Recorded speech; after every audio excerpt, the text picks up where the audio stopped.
नमस्कार दोस्तों, आपका बहुत-बहुत स्वागत है मेरे YouTube channel Manoj Rawat tutorials में। तो आज हम देखेंगे आपके उत्तराखंड एलटी पार्ट 1 के जो आपका पेपर 1 होता है उसका यूनिट 5 जो आपकी पेडागोजी है, उसके 50 महत्वपूर्ण प्रश्न इस वीडियो में हम डिस्कस करेंगे। जिसमें आपके जितने भी आयोग हैं, सभी साहब के प्रश्न लिए गए हैं। तो अगर आपको सेशन पसंद आता है तो आपसे रिक्वेस्ट है कि चैनल को सब्सक्राइब ज़रूर करें और ज़्यादा से ज़्यादा शेयर करें। तो चलिए पहला प्रश्न देखते हैं आपका। मुदालियर आयोग के सचिव कौन थे? तो आपसे पूछा गया है मुदालियर आयोग के सचिव कौन थे? तो मुदालियर आयोग जो कि आपका 1968 में आया था आपका, जिसे हम आपका मुदालियर आयोग के नाम से जानते हैं, जो आपके माध्यमिक शिक्षा के लिए आपका ये आयोग आया था। माध्यमिक शिक्षा हेतु ये आपका आयोग बना था, जिसके कि आपके अध्यक्ष जो थे वह कौन थे? आपके लक्ष्मण स्वामी मुदालियर। ये आपके क्या थे? अध्यक्ष थे उसके। और इसके जो सचिव थे वह थे ए एन बसु। तो इसका सही आंसर क्या हो जाएगा? ऑप्शन सेकंड आपका सही आंसर हो जाएगा। ए एन बसु मुदालियर आयोग के सचिव थे। और इसको हम क्या बोलते हैं? मुदालियर आयोग का दूसरा नाम अगर आता है आपका तो ये हो जाता है माध्यमिक शिक्षा आयोग भी इसे हम कहते हैं। 1968 का ये आयोग था आपका। अगला प्रश्न है, निम्न में से किसने शिक्षा नीति में कॉमन स्कूल सिस्टम लागू करने की सिफारिश की थी? ठीक है, विश्वविद्यालय आयोग, कोठारी आयोग, नई शिक्षा नीति 2020 या फिर राष्ट्रीय शिक्षा नीति 1986। ठीक है, तो कॉमन स्कूल सिस्टम का जो फॉर्मूला दिया था वो दिया था आपके कोठारी आयोग ने।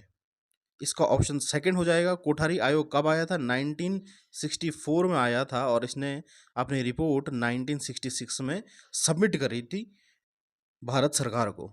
ठीक है, तो इसका सही आंसर हो जाएगा आपका कोठारी आयोग।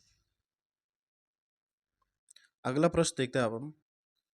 कोठारी आयोग के संयुक्त सचिव कौन थे? जेपी नायक, जेएफ मैकडगल, दौलत सिंह कोठारी या फिर इनमें से कोई नहीं। तो इसका सही आंसर हो जाएगा जे एफ मैकडगल जो थे वह क्या थे? कोठारी आयोग के संयुक्त सचिव थे, यानी जॉइंट सेक्रेटरी थे। और इसके अध्यक्ष कौन थे? इसके अध्यक्ष थे आपके दौलत सिंह कोठारी। ये क्या थे? आपके इसके अध्यक्ष थे।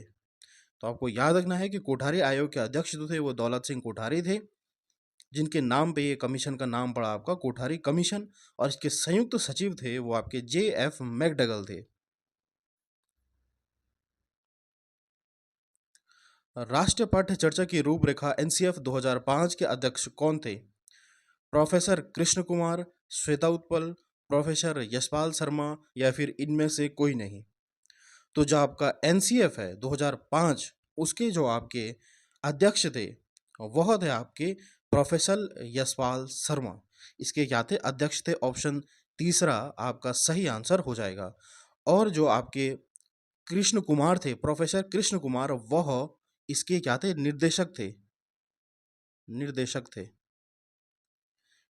प्रोफेसर कृष्ण कुमार क्या थे? इसके क्या थे? निर्देशक थे। और श्वेता उत्पल जो थी वह क्या थी? इसकी सचिव थी। ये भी आपको ध्यान में रखना है। जो आपके अध्यक्ष थे वह थे प्रोफेसर यशपाल, निर्देशक थे आपके कृष्ण कुमार, और सचिव थी आपकी श्वेता उत्पल। एनसीएफ 2005 या फिर राष्ट्रीय पाठ्य चर्चा की रूपरेखा इसे हिंदी में हम कहते हैं।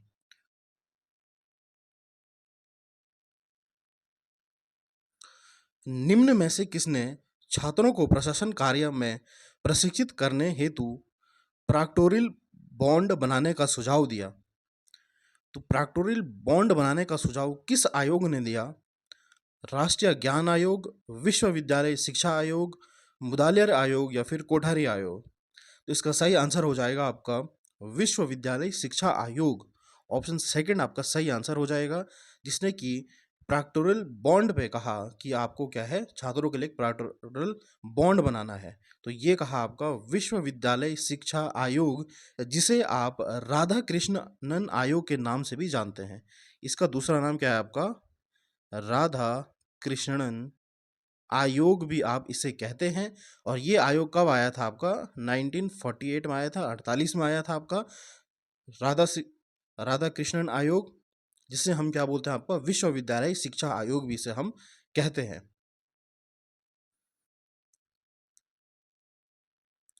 निम्न में से किसने कृपांक यानी ग्रेस मार्क्स देने की प्रणाली समाप्त करने का सुझाव दिया था?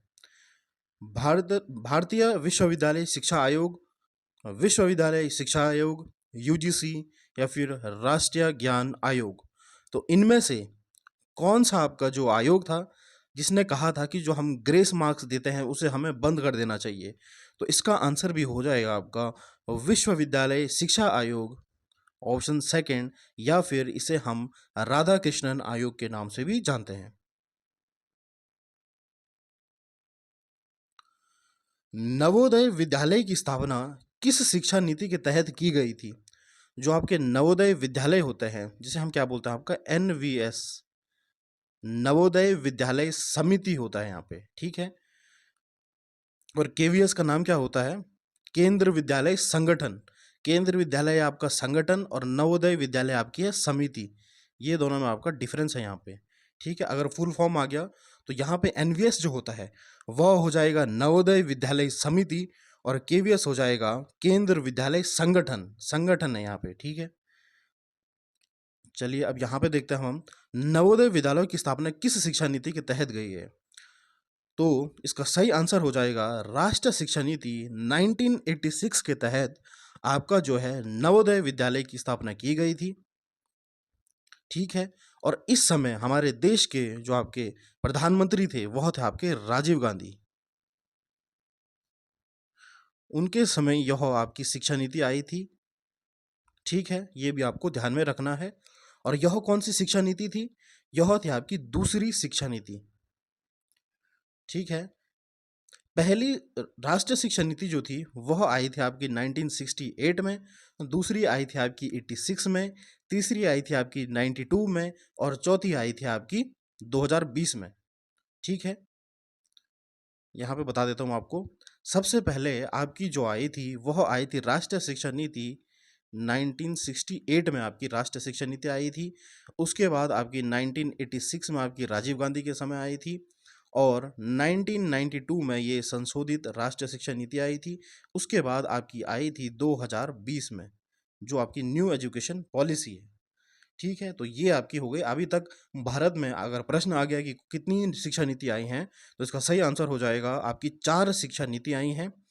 ये आई थी आपकी इंदिरा गांधी के समय, राजीव गांधी के समय, ये पीवी नरसिम्हा राव के समय आई थी, और 2020 में आपके थे नरेंद्र मोदी, ठीक है। तो नवोदय विद्यालय यहाँ पे ऑप्शन फर्स्ट है इसका। चलिए अगला प्रश्न देखते हैं अब हम। कोठारी आयोग ने अपनी रिपोर्ट किसे सौंपी थी? आपसे पूछा गया है कि कोठारी आयोग जो थे उन्होंने अपनी रिपोर्ट किसे सबमिट करी थी? लाल बहादुर शास्त्री, एमसी छागला, दौलत सिंह कोठारी, या फिर के कस्तूरी रंजन। के कस्तूरी रंजन आपके जो है 2020 के आपके अध्यक्ष थे, तो ये आंसर गलत हो जाएगा, ठीक है। दौलत सिंह कोठारी क्या थे? कोठारी आयोग के अध्यक्ष थे। यहाँ पे पूछा गया है कि कोठारी आयोग जो है उसने अपनी रिपोर्ट किसको सौंपी थी? तो उसने अपनी रिपोर्ट सौंपी थी एमसी छागला को, जो कि आपके उस समय के क्या है शिक्षा मंत्री थे। 1964 के समय, 1966 में कोठारी आयोग ने अपनी रिपोर्ट सबमिट करी थी। तो उस समय आपके जो शिक्षा मंत्री थे वह थे एमसी छागला। तो आपसे प्रश्न आ गया कि कोठारी आयोग ने अपनी रिपोर्ट किसे सबमिट करी? तो आपका आंसर हो जाएगा एमसी छागला, ऑप्शन सेकंड। अगला प्रश्न आपका, डॉक्टर लक्ष्मण स्वामी मुदालियर किस विश्वविद्यालय के कुलपति थे? ठीक है। जो आपके मुदालियर कमीशन जो आपका 1968 में आया था, जो आपका सेकेंडरी एजुकेशन यानी माध्यमिक शिक्षा के लिए बना था, उसके जो आपके अध्यक्ष थे लक्ष्मण स्वामी मुदालियर, वह किस विश्वविद्यालय के कुलपति थे? मद्रास, कोलकाता, मुंबई, या फिर इनमें से कोई नहीं। इसका सही ऑप्शन हो जाएगा आपका ऑप्शन फर्स्ट, मद्रास विश्वविद्यालय के कुलपति थे वो उस टाइम। ऑप्शन फर्स्ट आपका सही आंसर हो जाएगा। अगला प्रश्न क्या कह रहा है आपका, माध्यमिक शिक्षा आयोग के अध्यक्ष कौन थे? दौलत सिंह कोठारी, डॉक्टर लक्ष्मण स्वामी मुदालियर, राजीव गांधी या फिर सैम पित्रोदा। इसका सही आंसर हो जाएगा आपका ऑप्शन सेकंड, माध्यमिक शिक्षा आयोग, जिसे हम मुदालियर आयोग के नाम से भी जानते हैं, और उसके अध्यक्ष थे आपके लक्ष्मण स्वामी मुदालियर, जिनके नाम पे आपका पड़ा मुदालियर आयोग या फिर माध्यमिक शिक्षा आयोग, दोनों एक ही हैं। ठीक है, और ये कब आया था आपका? ये आया था आपका 1968 में। और उस समय हमारी जो प्रधानमंत्री थी वह कौन थी? वह थी आपकी इंदिरा गांधी। ये भी आपसे पूछा जा सकता है कि उस समय आपकी प्रधानमंत्री कौन थी? हमारी प्रधानमंत्री कौन थी? वो थी इंदिरा गांधी। ठीक है, राष्ट्रीय पाठ्य चर्चा की रूपरेखा कितनी भाषाओं में उपलब्ध है? ठीक है, जो आपका एनसीएफ है वह कितनी भाषाओं में उपलब्ध है? तो वह है आपका 22 भाषाओं में। ऑप्शन 4 आपका सही आंसर हो जाएगा। मुदालियर आयोग ने माध्यमिक स्तर की पाठ्य चर्चा हेतु कितने विषय रखे थे? आपसे पूछा गया है, जो आपका मुदालियर आयोग है उसने माध्यमिक स्तर की पाठ्य चर्चा हेतु कितने विषय रखे थे? तो इसका सही आंसर हो जाएगा ऑप्शन फर्स्ट, 8 विषय।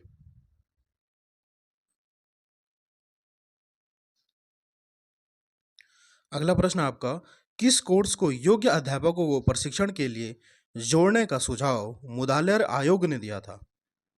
कि किस कोर्स को योग्य अध्यापकों को प्रशिक्षण देने के लिए बनाया गया था आपका मुदालियर आयोग के सुझाव में? बीएड, एमएड, पीएचडी या फिर सीटेट? इसका सही आंसर हो जाएगा आपका एमएड। ऑप्शन सेकंड आपका सही आंसर हो जाएगा। डाइट की स्थापना किस शिक्षा नीति के तहत की गई थी?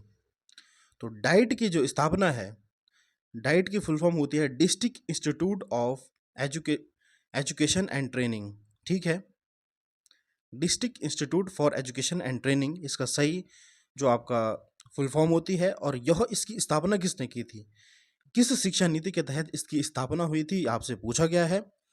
इसका सही आंसर होगा ऑप्शन आपका फर्स्ट हो जाएगा आपका, राष्ट्रीय शिक्षा नीति 1986 के तहत आपका डाइट की स्थापना की गई थी कि हर डिस्ट्रिक्ट में आपका क्या होगा, एक एक डाइट होगा आपका। और सबसे पहला डाइट जो खुला था वह खुला था आपका तमिलनाडु में। ये भी आपको याद रखना है। प्रश्न पूछा जा सकता है कि सबसे पहला डाइट कहाँ स्थापित हुआ था? तो वह था आपका तमिलनाडु में 1988 में। ठीक है, चलिए अगला प्रश्न देखते हैं अब हम। नई शिक्षा नीति 2020 को किस बिल के तहत जारी किया गया? तो कौन सा आपका बिल था? तो ये था आपका NHEB। ऑप्शन सेकंड, और इसका फुल फॉर्म है आपका नेशनल हाई एजुकेशन बिल के तहत आपका NEP 2020 यानी न्यू एजुकेशन पॉलिसी, नई शिक्षा नीति को लागू किया गया था। नेशनल, इसकी फुल फॉर्म भी आपको याद रखनी है, national high educational bill, NHEB इसका फुल फॉर्म है। इसके तहत आपका जो है NEP 2020 को जारी किया गया था। भारत में कुल अब तक कितने राष्ट्रीय पाठ्य चर्चा की रूपरेखा आए हैं, यानी कितने एनसीएफ आए हैं, ये आपसे पूछा गया है। अब तक 6, 3, 4 या फिर 5? इसका सही आंसर हो जाएगा ऑप्शन 3, यानी आपके 4 एनसीएफ अभी तक आ चुके हैं आपके। और कौन कौन सा आपके एनसीएफ है वो मैं आपको बता देता हूँ। एनसीएफ जो सबसे पहला आया था राष्ट्रीय पाठ्य चर्चा की रूपरेखा, वो आया था 1975 में, फिर 1988 में, फिर 2000 में, फिर 2005 में आपका जो आया था एनसीएफ आया था। और आपसे पूछा जाएगा कि आपका जो सबसे नया एनसीएफ है वो अभी तक का कौन सा है, तो उसका हो जाएगा आपका 2005 का एनसीएफ।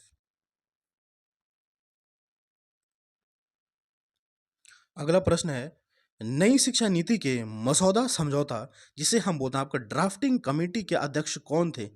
ठीक है, जो आपकी नई शिक्षा नीति है उसके ड्राफ्टिंग कमेटी के मेंबर कौन थे, यानी अध्यक्ष कौन थे? के कस्तूरी रंजन, नरेंद्र मोदी, रमेश पोखरियाल या फिर रामविलास पासवान? इसका सही आंसर हो जाएगा आपका ऑप्शन फर्स्ट, के कस्तूरी रंजन इसके अध्यक्ष थे। आपका एनईपी 2020 यानी न्यू एजुकेशन पॉलिसी 2020 के आपके अध्यक्ष थे, वो थे आपके के कस्तूरी रंजन। और उस समय आपके जो पीएम होंगे वो आपके नरेंद्र मोदी हैं, और जो आपके एजुकेशन मिनिस्टर हैं वो हैं आपके रमेश पोखरियाल निशंक। ठीक है,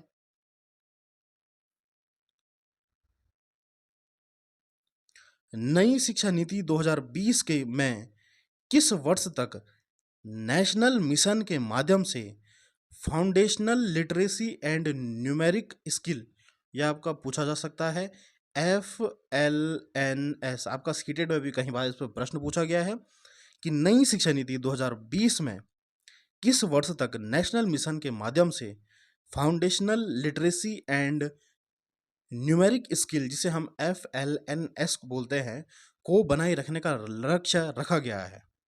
ठीक है, तो ये हो जाएगा ऑप्शन 2025 तक का।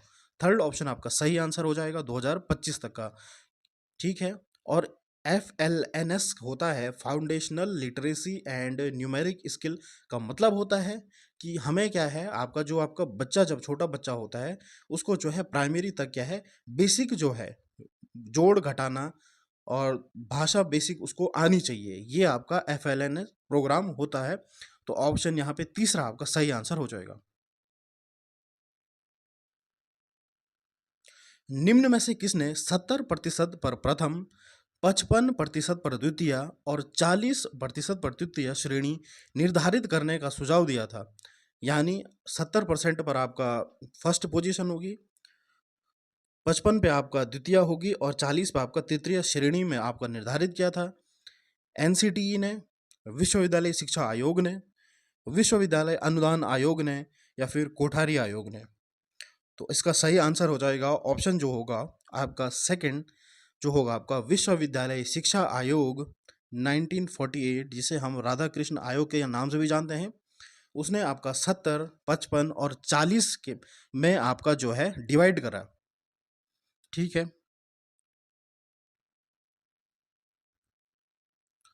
राष्ट्रीय सेवा योजना NSS का प्रारंभ कब से शुरू हुआ? जो आपका NSS है उसका प्रारंभ कब से शुरू हुआ, यानी वह कब आपका जो है इस्टेब्लिश हुआ? तो इसका सही आंसर हो जाएगा ऑप्शन सेकंड, 24 सितंबर 1969। सेकंड आपका सही आंसर हो जाएगा, 24 सितंबर 1969 को आपका NSS का प्रारंभ हुआ। और आपसे एक और प्रश्न पूछ सकता है कि NSS को किस शिक्षा नीति के तहत लाया गया? तो ये हो जाएगा आपका विश्वविद्यालय, जिसे हम बोलते हैं यूनिवर्सिटी एजुकेशन कमीशन या फिर विश्वविद्यालय शिक्षा आयोग के तहत 1948, या फिर इसे हम आपका राधा कृष्णन आयोग भी बोलेंगे जो इससे पहले आया था आपका, उसके तहत आपका NSS और आपका NCC को भी आपका लाया गया था। NSS को भी और NCC को भी कौन लाया था? आपका राधा कृष्ण आयोग या फिर यूनिवर्सिटी एजुकेशन कमीशन या फिर विश्वविद्यालय आयोग, तीनों उसी के नाम है आपके, जो आपका 1948 का था।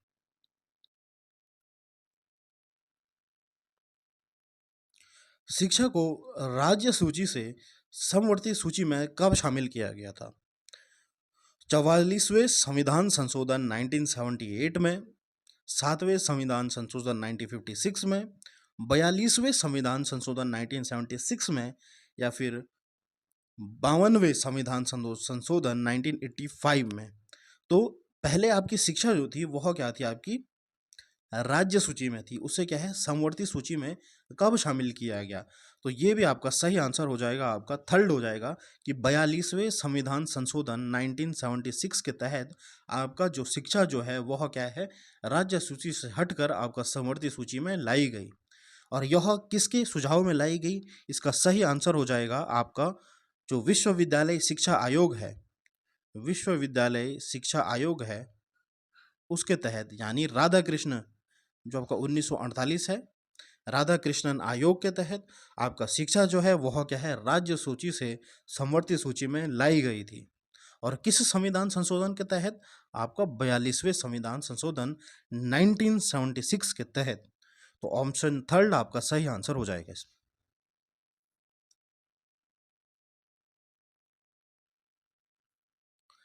नई शिक्षा नीति 2020 में हायर एजुकेशन में किस कोर्स को खत्म कर दिया गया?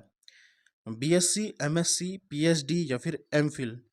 बीएससी भी है, एमएससी भी है, पीएचडी भी है, लेकिन एमफिल जो है उसको आपका एनईपी 2020 में ख़त्म कर दिया गया। तो ऑप्शन फोर्थ यहाँ पे आपका सही आंसर हो जाएगा। अगला प्रश्न है आपका, मुदालियर आयोग ने माध्यमिक शिक्षा के पाठ्यक्रम में किसे सम्मिलित नहीं किया है? त्रिभाषा सूत्र को, त्रिभाषा सूत्र को सम्मिलित किया है, कला व संगीत को भी सम्मिलित किया है, हस्तशिल्प को भी सम्मिलित किया है, लेकिन कंप्यूटर शिक्षा को आपका जो है शामिल नहीं किया गया था, क्योंकि आपका माध्यमिक शिक्षा जो आया था ये आया था 1968 में। ठीक है। और जो आपका कंप्यूटर जो शिक्षा आई थी वो आई थी आपकी राजीव गांधी के समय 1986 की एजुकेशन पॉलिसी में। ये भी आपको ध्यान में रखना है। जो मुदालियर आयोग था, माध्यमिक शिक्षा आयोग था, वह क्या था आपका, उसमें कंप्यूटर की शिक्षा नहीं थी, लेकिन जो आपका 1986 की जो आपकी एजुकेशन पॉलिसी है, राष्ट्रीय शिक्षा नीति है, उसमें आपका जो राजीव गांधी थे आपके प्रधानमंत्री, उनके समय आपका कंप्यूटर की शिक्षा आई थी। तो यहाँ पे ऑप्शन 4 आपका सही आंसर हो जाएगा। राष्ट्रीय ज्ञान आयोग के गठन के समय प्रधानमंत्री कौन थे? नरेंद्र मोदी, राजीव गांधी, इंदिरा गांधी या फिर डॉक्टर मनमोहन सिंह? जो आपका राष्ट्रीय ज्ञान आयोग है उसके गठन के समय आपके प्रधानमंत्री थे डॉक्टर मनमोहन सिंह, जिसे हम आपका बोलते हैं नेशनल नॉलेज कमीशन, NKC जो होता है नेशनल नॉलेज कमीशन। ये आया था आपका 2005 में। और यह किसके लिए आया था? यह आया था प्रधानमंत्री को सलाह देने के लिए आपका इसका गठन किया गया था। नेशनल नॉलेज कमीशन 2005 में आया था और उस टाइम आपके प्रधानमंत्री जो थे वह थे आपके डॉक्टर मनमोहन सिंह।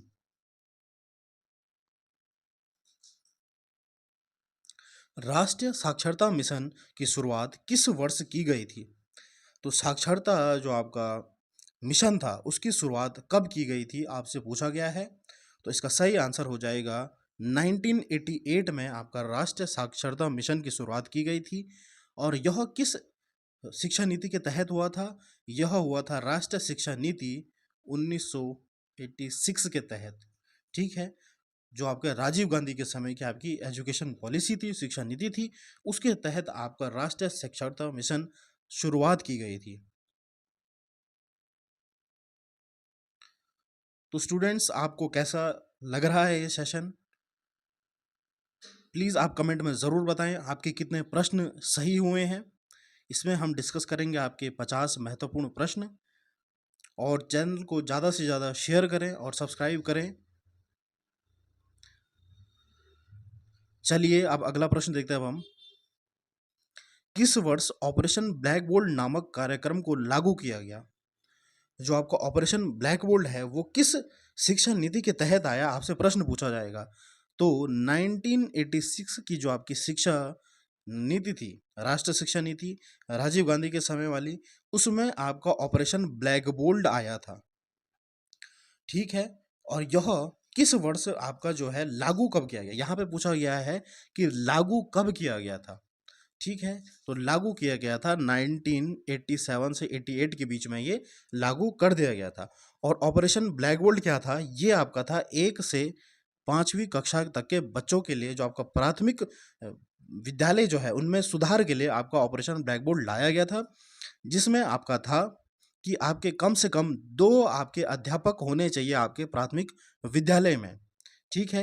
और कम से कम 2 आपके कमरे होने चाहिए उसमें और 1 आपका बरामदा होना चाहिए, ठीक है? और उसमें क्या है, जो आपकी शिक्षण जो खेल सामग्री है वह भी आपकी शामिल होनी चाहिए। ये आपका ऑपरेशन ब्लैक बोल्ट था कि आपका प्राइमरी कक्षा 1 से 5 के लिए आपका सुधार के लिए ये बना था, ठीक है? तो 2 आपके कम से कम शिक्षक होने चाहिए विद्यालय में, प्राथमिक विद्यालय में 2 आपके जो है कमरे होने चाहिए, 1 आपका बरामदा होना चाहिए और आपकी शिक्षण सामग्री, खेल सामग्री बच्चों के लिए होनी चाहिए, ठीक है? और यह किस शिक्षा नीति के तहत लाई गई थी? ये लाई गई थी राष्ट्रीय शिक्षा नीति 1986 जो आपकी दूसरी शिक्षा नीति थी, उसके तहत ये ऑपरेशन ब्लैक बोल्ट लाया गया था।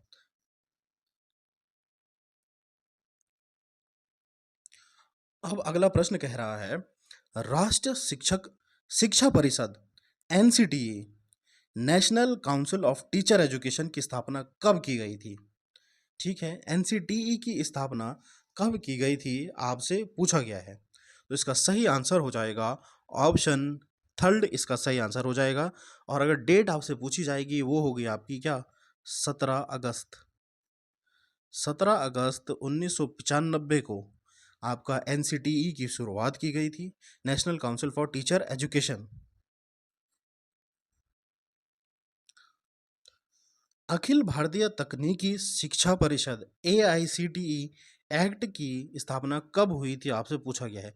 अखिल भारतीय तकनीकी शिक्षा परिषद परिषद एआईसीटीई, इसका फुल फॉर्म होता है all India council, all India council for technical, teacher नहीं होगा, टेक्निकल एजुकेशन हो जाएगा यहाँ पे। All India council for technical education, all India council for technical education जो है इसका सही फुल फॉर्म हो जाएगा। इसकी स्थापना कब हुई थी आपसे पूछा गया है। तो 1945 में इसकी स्थापना की गई थी और इसका हेडक्वार्टर कहाँ है आपका, दिल्ली में, ठीक है। एआईसीटी का फुल फॉर्म होता है all India council for technical education, यहाँ पे टीचर नहीं होगा, यहाँ पे टेक्निकल होगा, ठीक है। आपको ध्यान में रखना है एआईसीटी का फुल फॉर्म, और यह बना था 1945 में और इसका हेडक्वार्टर है आपका नई दिल्ली में। राष्ट्रीय ज्ञान आयोग को किसने खत्म किया था? यानी आपका राष्ट्रीय ज्ञान आयोग, नेशनल नॉलेज कमीशन जो आपको बताया, नेशनल, यहाँ पे जो है नेशनल नॉलेज कमीशन 2005 मैंने आपको बताया था, यह आपका मनमोहन सिंह की सरकार लाई थी, यानी कांग्रेस की सरकार लाई थी। और इसे किसने खत्म कर दिया? इसे आपका जो आपका 2014 में आपकी नरेंद्र मोदी सरकार आई थी, बीजेपी, उसने आपका इसे खत्म कर दिया गया था। यानी ऑप्शन फर्स्ट आपका सही हो जाएगा कि बीजेपी ने जो है राष्ट्रीय ज्ञान आयोग को खत्म कर दिया था। निम्न में से किसके सुझाव पर विश्वविद्यालय अनुदान आयोग, जिसे हम यूजीसी की स्थापना की गई, ठीक है, आपसे पूछा गया है कि विश्वविद्यालय अनुदान आयोग यानी यूजीसी, जिसे हम बोलते हैं यूनिवर्सिटी ग्रांट कमीशन, इसे हम इंग्लिश में बोलते हैं, इसकी स्थापना कब की गई? भारतीय विश्वविद्यालय शिक्षा आयोग, मुदालियार आयोग, विश्वविद्यालय शिक्षा आयोग, या फिर वर्धा शिक्षा सम्मेलन के तहत? इसका सही आंसर हो जाएगा आपका विश्वविद्यालय शिक्षा आयोग के तहत इसकी स्थापना की गई थी, यानी 1948 के तहत इसकी स्थापना का सुझाव दिया गया था, ठीक है। ये स्थापना की नहीं गई थी, स्थापना का सुझाव दिया गया था आपका 1948 में।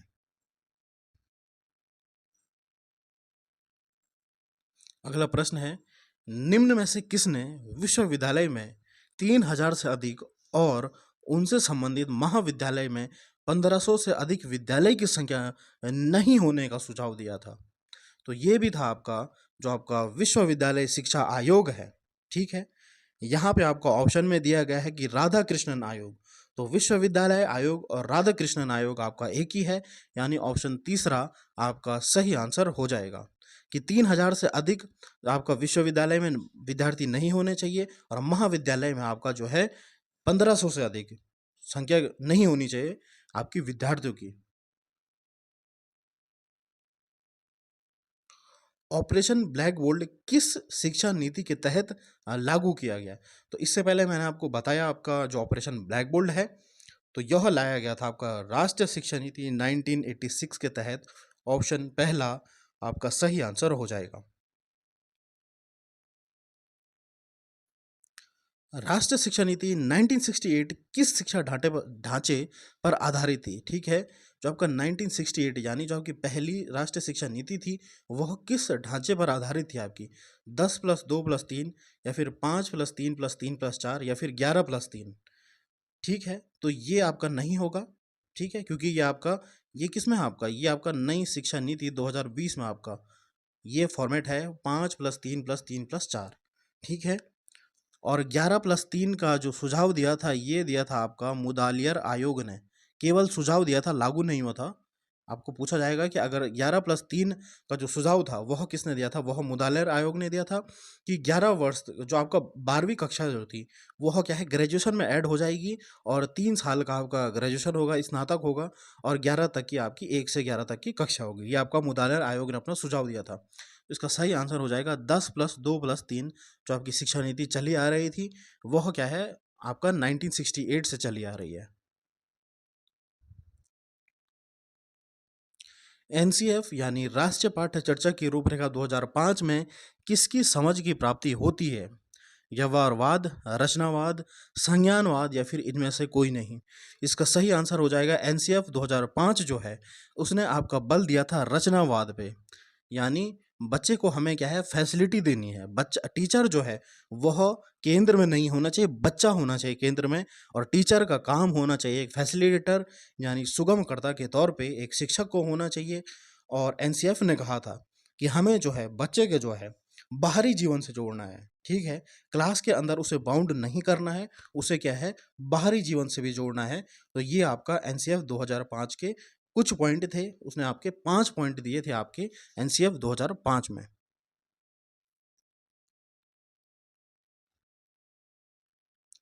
उच्च शिक्षा के लिए IRAHE, जिसका फुल फॉर्म होता है independent regulatory authority for higher education, का सुझाव किसने दिया था? आपसे पूछा गया है। IRAHE मुदालियर आयोग, कोठारी आयोग, राष्ट्रीय ज्ञान आयोग, या फिर नई शिक्षा नीति 2005? तो IRAHE जो है, उसका जो आपका सुझाव दिया था, वह दिया था आपका राष्ट्रीय ज्ञान आयोग। ऑप्शन थर्ड आपका सही आंसर हो जाएगा, जो कब आया था आपका? 2005 में आया था। संशोधित राष्ट्रीय शिक्षा नीति कब लागू की गई थी? आपसे पूछा गया है, जो आपका संशोधित राष्ट्रीय शिक्षा नीति आई थी, तो ये थी आपकी जो तीसरी राष्ट्रीय शिक्षा नीति थी 1992 की, उसे हम बोलते हैं आपका संशोधित राष्ट्रीय शिक्षा नीति। और यह किस शिक्षा नीति को संशोधित करके लाई गई थी? यह 1986 वाली जो आपकी राजीव गांधी के समय की जो आपकी शिक्षा नीति थी, उसको क्या है, संशोधित करके आपका 1992 में एक शिक्षा नीति आई, उसे हमने बोला संशोधित राष्ट्रीय शिक्षा नीति। एनसीएफ जो है आपका राष्ट्रीय पाठ्य चर्चा की रूपरेखा ने कितनी भाषा कौशल पर बल दिया है? यहाँ पे पूछा गया है कितनी भाषा कौशल पे बल दिया है। भाषा जो आपकी हैं, पूरी 22 भाषा है आपकी एनसीएफ में।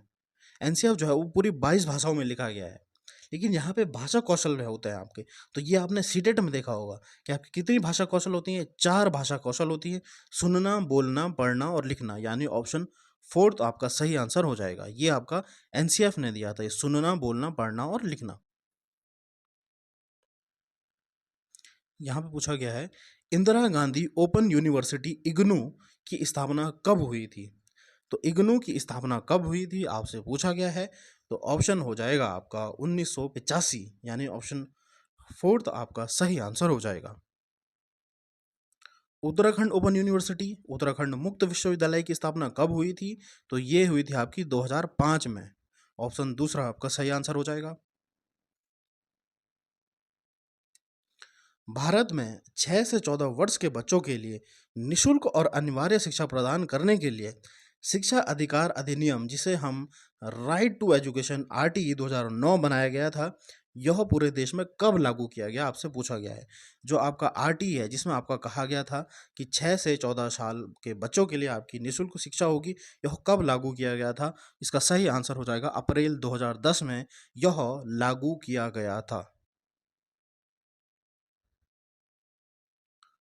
राष्ट्रीय परीक्षण एजेंसी एनटीए जिसे हम बोलते हैं नेशनल टेस्टिंग एजेंसी की स्थापना कब हुई थी, आपसे पूछा गया है। तो ये हुई थी आपकी नवंबर 2017 में।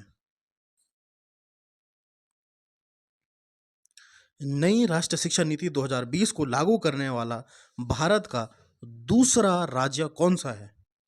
ठीक है, यहाँ पे आपका है पहला राज्य। सबको याद रहता है कि एनईपी जो 2020 है वह सबसे पहले किस राज्य में लागू की गई थी? वह थे आपकी कर्नाटक में। ठीक है, पहला था आपका कर्नाटक। लेकिन दूसरा राज्य कौन था इसे लागू करने वाला? वह था आपका मध्य प्रदेश। ठीक है, ये भी आपको ध्यान में रखना है। ऑप्शन सेकंड आपका सही आंसर हो जाएगा। एनईपी 2020 जो नई शिक्षा नीति थी वह आपकी कर्नाटक जो पहला राज्य था वहां लागू की गई थी, और मध्य प्रदेश जो आपका दूसरा राज्य था वहां लागू की गई थी। उच्च प्राथमिक स्तर पर ऑपरेशन ब्लैक बोर्ड को किस शिक्षा नीति ने लागू किया गया? यहाँ पे आपका प्रश्न चेंज है। यहाँ पे क्या है आपका उच्च प्राथमिक स्तर पर, उच्च प्राथमिक स्तर की बात कर रहा है कि ऑपरेशन ब्लैक बोर्ड हमने पढ़ा था कि आपका प्राइमरी के लिए था, लेकिन यहाँ पे उच्च प्राथमिक स्तर पर ऑपरेशन ब्लैक बोर्ड की शुरुआत किस शिक्षा नीति ने की थी? तो ये थी आपकी राष्ट्रीय शिक्षा नीति 1992, जो कि आपकी संशोधित शिक्षा नीति थी। यानी ऑप्शन सेकंड आपका सही आंसर हो जाएगा। बहुत इंपॉर्टेंट प्रश्न है कि ऑपरेशन ब्लैक बोर्ड को उच्च प्राथमिक स्तर पर कौन शिक्षा नीति लाई थी? तो ये लाई थी आपकी राष्ट्रीय शिक्षा नीति 1992 की।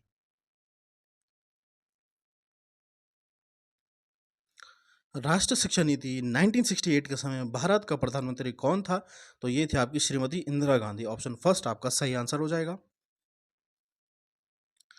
1986 की शिक्षा नीति में संशोधन हेतु किस कमेटी का गठन किया गया?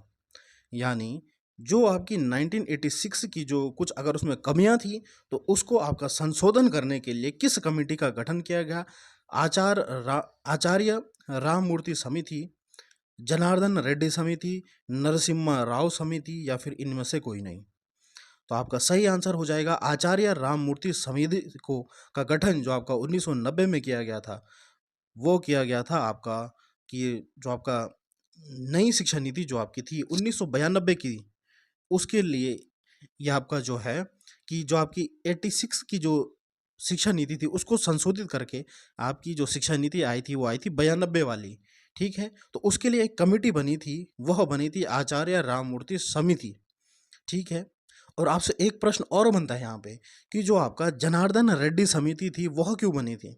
वह इसलिए बनी थी ताकि जो आचार्य राममूर्ति समिति ने जो भी कार्य किया है उसका जो आपका देखने के लिए आपका जनार्दन रेड्डी समिति बनी थी। ठीक है, मैंने कहा कि आपका जो 1986 की जो आपकी शिक्षा नीति थी उसको संशोधित करने के लिए आपका बनाया गया था आचार्य राममूर्ति समिति। ठीक है, और उसकी जो समीक्षा करने के लिए कि आचार्य राममूर्ति समिति में क्या लिखा गया है उसके लिए बनाई गई थी आपकी जनार्दन रेड्डी समिति 91 वाली, और फिर आया था आपका 1992 की शिक्षा नीति 92 वाली, जो कि आपकी संशोधित राष्ट्रीय शिक्षा नीति थी, तीसरी राष्ट्रीय शिक्षा नीति थी।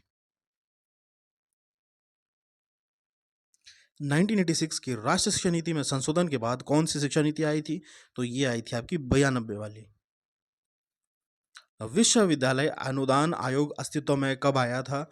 यानी जो आपका यूजीसी था, यूनिवर्सिटी ग्रांट कमीशन, कब आपका आया था?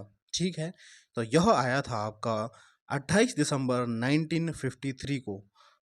तीसरा आपका सही आंसर हो जाएगा यहाँ पे। प्लान ऑफ एक्शन किस शिक्षा नीति को कहा जाता है? प्लान ऑफ एक्शन कहा जाता है आपको राष्ट्रीय शिक्षा नीति 1986 की जो शिक्षा नीति है उसे आपका प्लान ऑफ एक्शन कहा जाता है। और एक और अगर आपको कन्फ्यूजन करने के लिए आपका आएगा तो यहाँ पे आएगा प्रोग्राम ऑफ एक्शन किस राष्ट्रीय शिक्षा नीति को कहा जाता है? यह कहा जाता है आपका जो 92 की संशोधित राष्ट्रीय शिक्षा नीति उसे हम कहा जाता है प्रोग्राम ऑफ एक्शन यानी POA। ठीक है, और जो इससे पहले थी आपकी 86 वाली उसे प्लान ऑफ एक्शन कहा जाता है। बहुत इंपॉर्टेंट है, दोनों में कन्फ्यूजन हो सकता है आपको। तो प्रोग्राम का आया था आपका 92 वाली में, और जो आपका प्लान ऑफ एक्शन था वो आया था 86 वाली में। ठीक है, तो स्टूडेंट्स कहा कैसा लगे आपको ये क्लास और कितने आपके स्कोर बन रहे हैं? आप कमेंट ज़रूर करें, शेयर करें और सब्सक्राइब ज़रूर करें। एक अंतिम प्रश्न है आपका, 50वां प्रश्न। राष्ट्रीय पाठ्य चर्चा की रूपरेखा 2005 ने अंग्रेजी भाषा को किस कक्षा से अनिवार्य किया गया था? यानी जो आपका एनसीएफ 2005 है, उसमें कहा गया था कि हिंदी भाषा को किस कक्षा से पढ़ाया जाना चाहिए? तो ये हो जाएगा ऑप्शन दूसरा, यानी कक्षा 1 से। तो स्टूडेंट्स, कैसी लगी आपको ये क्लास? कमेंट ज़रूर करें, और इसका आपको पार्ट 2 चाहिए कि नहीं चाहिए, आप ज़रूर कमेंट करें, लाइक करें, कमेंट करें, शेयर करें और सब्सक्राइब ज़रूर करें। धन्यवाद।